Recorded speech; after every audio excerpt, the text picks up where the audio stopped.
Good morning, everyone. I am really excited because I just told Jes Bailey I am down for good education today, and I know that she is going to teach me a lot because she is a crowdfunding consultant, and she's all the way over in the UK.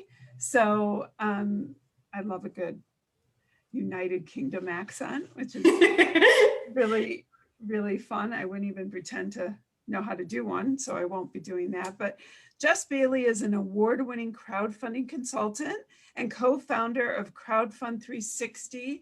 I put on my link here her website, which is crowdfund-360.com. She has run 70 crowdfunding campaigns with an 83% success rate. She focuses on projects that do something good for society, whether a charity, social enterprise, for profit of a business. And she works with clients from start to finish to bring their dreams to passions to life. And I love that, crowdfunding was really the first in that space. I think, there were a lot of different, I use the word crowdfunding, think platforms to come beyond, from it. But crowdfunding was really the first. When did you start helping people and how did you get into it? It's a unique. Sure. So my background is in the international development sector, and I worked abroad for a few years in Netherlands, Egypt, Bangladesh in international development. And I didn't really like the way fundraising was done, the whole grants, the whole, trying to get the larger amounts of money. And obviously individual donations have a part to play in there. Mm-hmm. So I was looking around for some work, and I ended up working for the world's largest crowdfunding platform for nonprofits, which is based out of Washington, DC, but they have an office in London, and it's called Global Giving. And I ran all their online training. I ran all their workshops in the UK. And I basically fell in love with the idea of crowdfunding. And then my contract came to an end. So I went to all the other platforms, Kickstarter, Indiegogo, etc., to ask for a job. And they basically said, we don't really hire people to help the campaigns. We hire techie back-end people, but we don't really help the campaigns succeed. And one of them just said to me, go set up your own business because we need you, but it's not really a job we hire. And I get that because many people know this. I work as an executive director. Another hat I have as an executive director of a nonprofit, and we did a crowdfunding campaign, and I was in the position to fumble my way through it, read the directions, cut and paste, go here, do this. All the while, I know how to do development. I know how to raise money. I know how to pick up the phone and say, I need money. I know how to send a donor letter, and I'm computer somewhat savvy, but this was a whole new space. And yeah, I could have used your help. Yeah, what we do is I know that I'm never going to change the world by starting a nonprofit, or I'm never going to change the world by launching a new brand that's going to, maybe take away fossil fuels or something like that. Mm-hmm. I'm not going to do that. So what can I do to help the world is I can help people like you make their projects come to life as easy as possible, because you're busy doing what you do, as well as having a family, having a life, having hobbies. You don't have time to go and learn a whole new skill set. And crowdfunding encompasses so many skills because it's storytelling, it's project management, it's networking, it's copywriting, it's designing, it's videography. Mm-hmm. If you had to do all of that on your own and then figure out what works and what doesn't work, no one has time for that. And it's taking away your time from doing the good work that you do. So I basically have now created a blueprint, an absolute step-by-step process as to what campaigns need to do to succeed. And hilariously, it's the same for all types of project. At one time, I had a sustainable fishing project and a lingerie project, and they were at the same step each week. And it was just, I was just explaining what to do whilst changing the audience and changing the brand. And if people follow that, it really keeps them on the straight and narrow. It keeps them on the right path. Nothing that you do is then a risk that could go wrong, because we've done 70 campaigns. We know what works. So it just minimizes the level of stress that you, as your founder, your director, that you have to deal with. You know this is going to go the way it's going to go. So we take away that pressure. So what's an average length? I have a million questions that are running through my mind. Okay, so first of all, what's an average length sort of that a crowdfund campaign, and maybe everyone is different, that a campaign should run? So the actual money-making period should probably be 5 weeks. Okay. Anything less than 5 weeks, if someone goes on a 2-week vacation, they've essentially missed half the campaign. So it's very hard to then give them the marketing enough times in that short period. And any longer than 5 weeks, and both you and your audience are absolutely going to be sick of crowdfunding. Right. With crowdfunding, because it's 5 weeks, you actually make the most money in the first 3 days and the last 3 days, because it's new and exciting, and then it's urgent that I've got to give. Yeah, we're ending. We got, okay. So the longer that middle period is, it doesn't really help, because the first 3 and the last 3 days are the most important. Okay. And then what are some of the other key, I mean, I can see that to be true of so many campaigns, the urgency at the beginning, the urgency at the end. What are some of the other key, really key ingredients to successful crowdfunding? The absolute number one thing for successful crowdfunding, I would say, is having a crowd. So all the hard work for crowdfunding comes before you click launch, because once you click launch, you have 5 weeks to make money. You can't spend that time thinking, okay, let me find my target market, let me get their email address, let me connect with them. You have to do that beforehand. So way before the launch of the campaign, it's really boring and it's about maths. So if I want to raise £10,000, I need 400 people to give me £25. The studies show that the average conversion rate of an email in crowdfunding is 25%. And the average conversion rate of a Facebook post in crowdfunding is only 4%. So if you need 400 people to give you money, that needs to be like a quarter of your email list.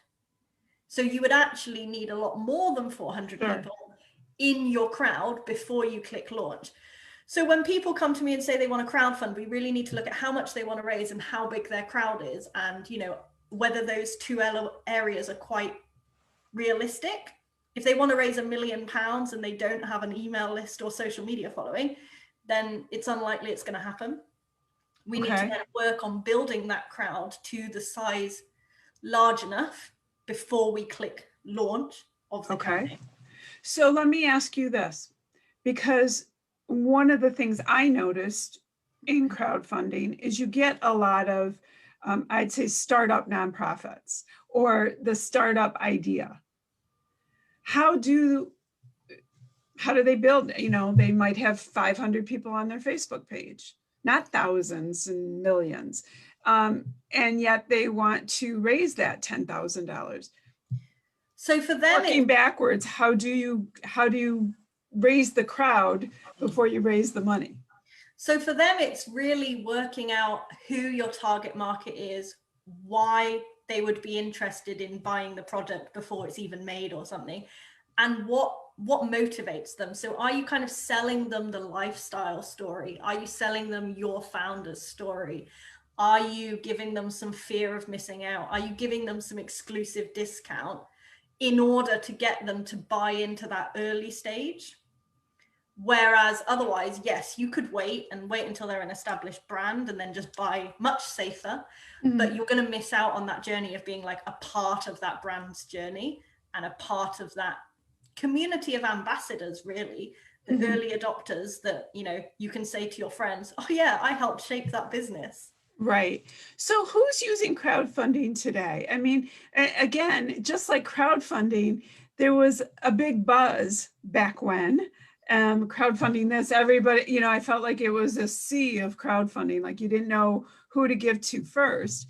Now, I think, um, in the United States anyway, you get a sea of emails to donate. We just had a major election. But who's really still crowdfunding? Is it still as popular?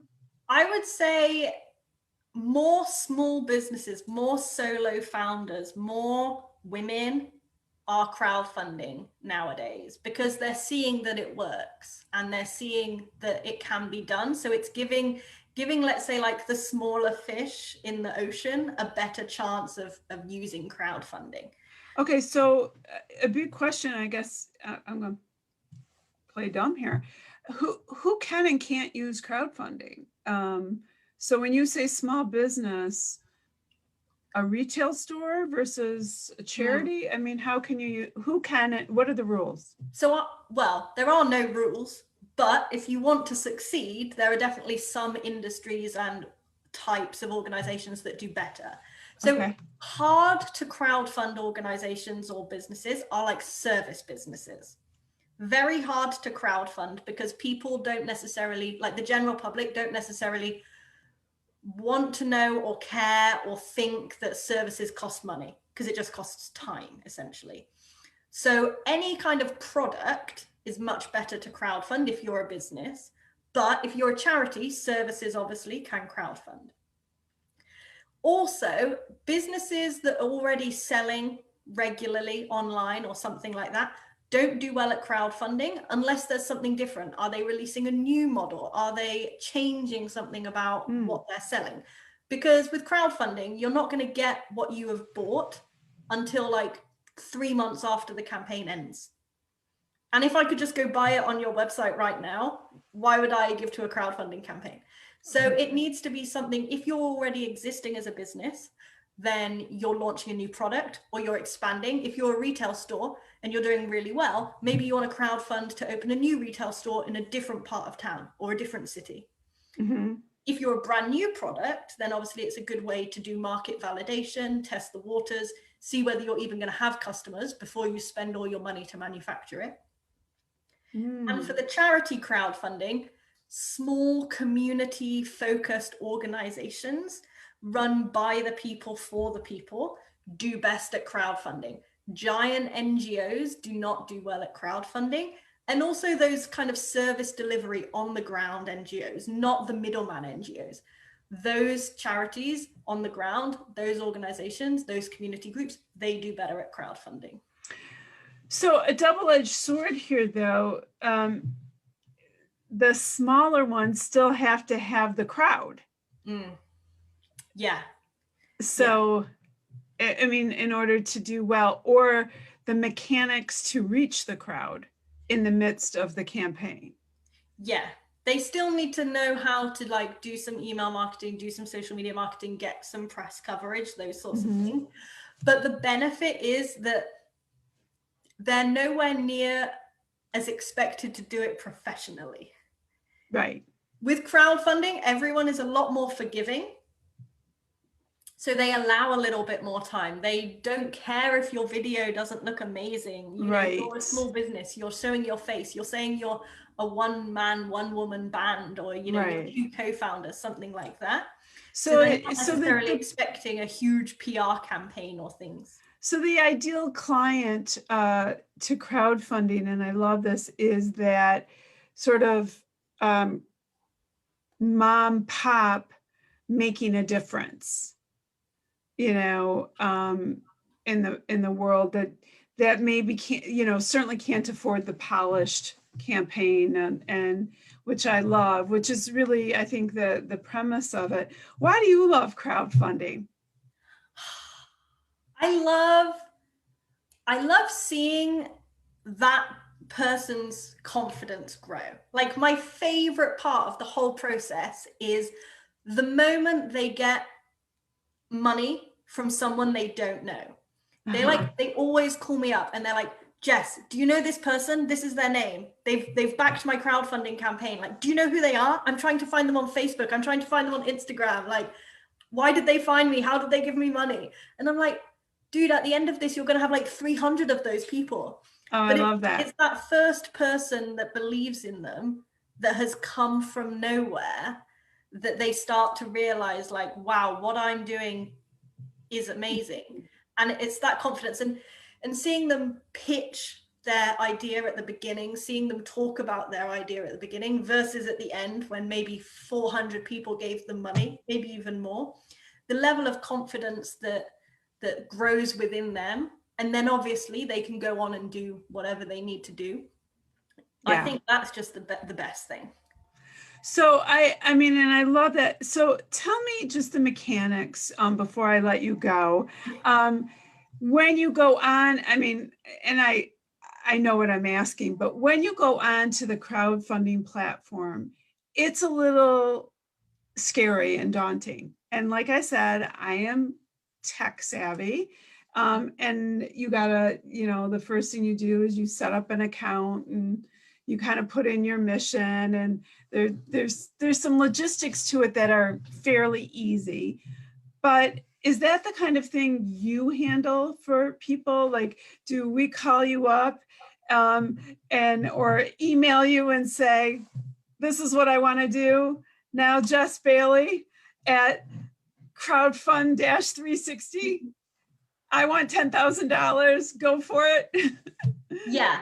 But ideally as well, though, coming before you've even got to that point. So we have like a 6-week progress before you launch your crowdfunding campaign, and logging on to the crowdfunding platform and putting all that information.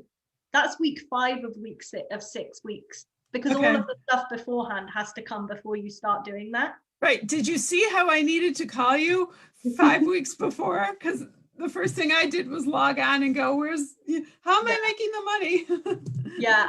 But what we do is we do all of that. Like, one of the key things that we do is we just set up the pages for our clients, because I mean, if you've done it, like, there's boxes, there's bugs in the system, images have to be a certain size, all of those things. We've done 70 campaigns, and we use the major global platforms.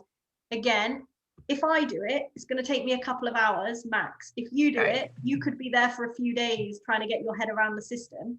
That's a few days that you're not actually doing the great work that you do.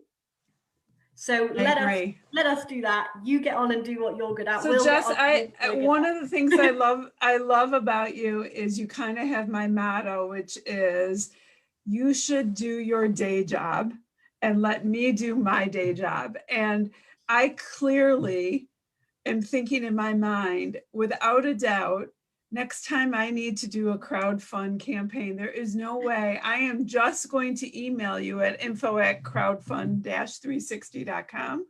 I'm going to call you and say, this is what I need, because clearly it is worth all of the conversations to have with you and to say, like, there's so many things I know about development and fundraising, but taking it to a platform is it really is different. And I, personally, I think it's important for people to know what they're good at and what they're not. Yeah. And also, like, globally, crowdfunding, only 22% of campaigns hit their financial goal. Mm-hmm. So that's quite a risk. Do you want to have a 1 in 5 chance of hitting your goal? Whereas our campaigns have an 83% chance of hitting their goal. So why not remove some of that risk from an already very stressful process so that we can help to just make sure you can deliver? So because, and you don't have to answer this on the dot, but because of the kind of clients we're talking about who are raising money for their good cause or their new startup type of product, what price range are your campaigns, to do this? In terms of how much they pay me or how much they raise? How much? Well, I actually am curious about both. Both. Yeah. Okay. So the smallest campaign is about £3,000. And the largest campaign, $1 million. There's that much variety. Again, it depends on the type. I don't know how much the pound. Let's see if I can figure out. I told you my son went to school and I had this wonderful calculator. I wonder if I still have it. I think I might have gotten rid of it, like how much the pound was worth Oh to the yeah. dollar. I don't think it's that different, is it? No, it really wasn't that different, but okay. So we'll give you the $3,000 to $1 million. Yeah. And then we have a variety of different products to suit different needs. So the campaign management, when we do a full campaign, that starts at a minimum of, let's say, around about $5,000, and they can go and raise $1 million. If you were only raising 3,000, you obviously wouldn't take that. And we don't take clients on for that for less than about 30,000 because it just wouldn't be worth it. We've got an online training course that's 8 weeks long, and if you follow it, the practical steps, you'll launch your campaign in 8 weeks. That's only £450. Mm-hmm. If you were raising 3,000, I'd recommend probably you take that. But equally, we had a client last year raise £111,000 from just paying that £450 for the online training course. So again, it really depends on how much you want to raise, because it's all there. And then for those who have lower budgets and just want a bit of help here and there, we have a group training hour every Tuesday. It's actually just after this, so 4 o'clock UK time. What's that going to be? 11 o'clock time. Every Tuesday, we have like a group session where anyone can come along, ask any questions about crowdfunding, get advice from me and other people crowdfunding. And then we also have a workbook with just all the activities to do before you launch your campaign. And we also have a calendar for during the campaign, that 5 weeks. And every day you get a new tip. Have you tried this? Why not try this today? Oh, I love that. So it really depends on what people want and what people need in order to get them going. So I think that it's really important. And again, I did put on my link today the website, which is crowdfund-360.com. And I think what's so important is what you're saying is if you want to raise a lot of money, you might pay a little bit to get the help. And if your budget of what you want to raise is a little less, you might have an option of paying, but you might also take a workshop, get a little bit of guidance, which is really nice to be able to have a little bit of both. I think, what's so important is don't do what I did. And I say this, that I'm not dumb. I really am not, but crowdfunding is challenging. And that's why I said right off the bat, I was excited to talk to you today because, we raised a little bit of money, but I don't think I did it right. I needed help and I didn't really know where to get help. And the site itself, when you go to Crowdfund, is it's not that it's not user friendly, because it's not so hard, but there isn't the guidance of, oh, on day 1 try this, day 2 try that. And I think that's what a service like yourself really does offer. And the bottom line is you're there to raise money. And I like to say there are people in this world who are giving away money, who are sharing for good things. And my dad used to say, ask for it. Oh yeah, I don't know how it is in America, but English people absolutely hate asking for anything. And I think I was quite lucky because I used to work in the Netherlands. They're a very direct culture.